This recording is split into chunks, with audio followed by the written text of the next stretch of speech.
Enough of the debate. Possibly the most significant moment of the whole night came soon after that finished. It's me.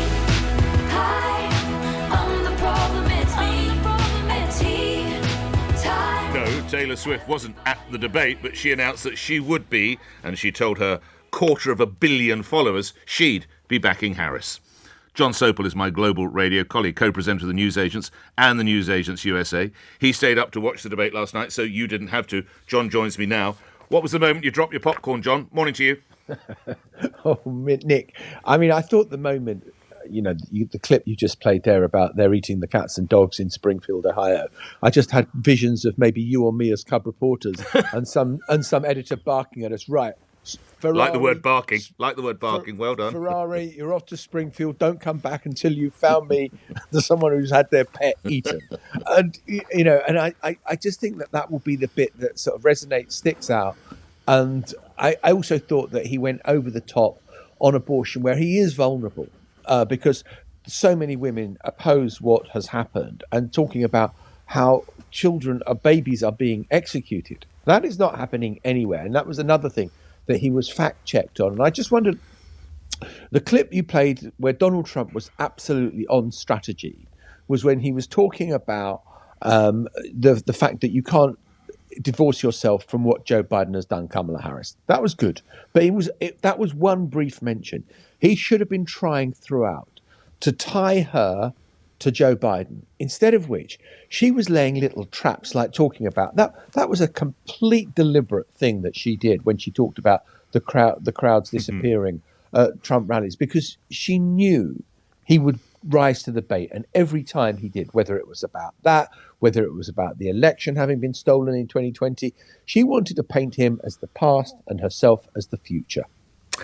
You called it last night, of course. What Trump sought to do was to get this sort of headline-grabbing moment that will swing the vote in those key states. Could this be people eating dogs? Well, it gets the headline. Does it help him? Does it help him, or does it make him seem slightly absurd? Look, I'm sure among the Trump base, they were cheering last night. But the Trump base does not get Donald Trump the keys to 1600 Pennsylvania Avenue in November. The Trump base is fine, but he needs to build out from that base. He needs to build out moderate opinion, liberal Republicans, independents, people who live in the suburbs, particularly white college-educated women who've turned against him.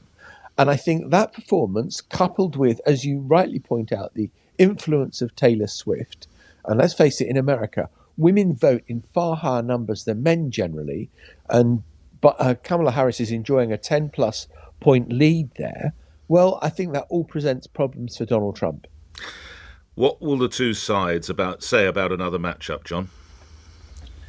Donald Trump, bring it on. Kamala Harris, nah. I think we'll sit this one out. I think Kamala Harris's people were absolutely delighted with the way it went. And that's partly because the bar was set so low. Donald Trump had tried to depict her as some kind of radical, inarticulate, fumbling fool who's not capable of looking after herself in the debate arena. She was, I thought, pretty much in control last night. She wasn't great.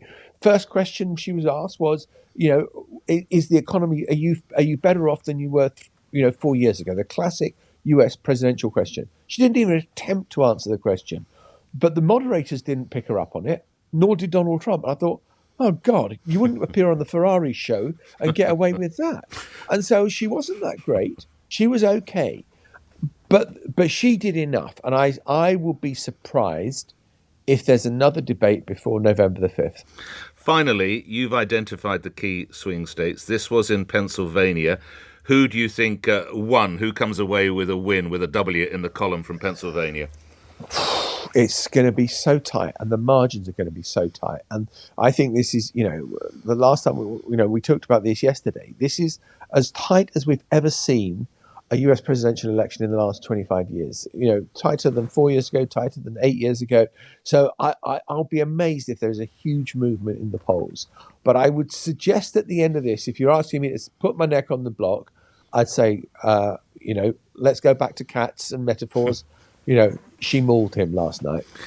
John Sopel, I should tell you there's a special episode of the Newsagents USA available now. John, thank you for your time. John's my global radio colleague, co-presenter of the Newsagents and the Newsagents USA. That special edition available now, special episode.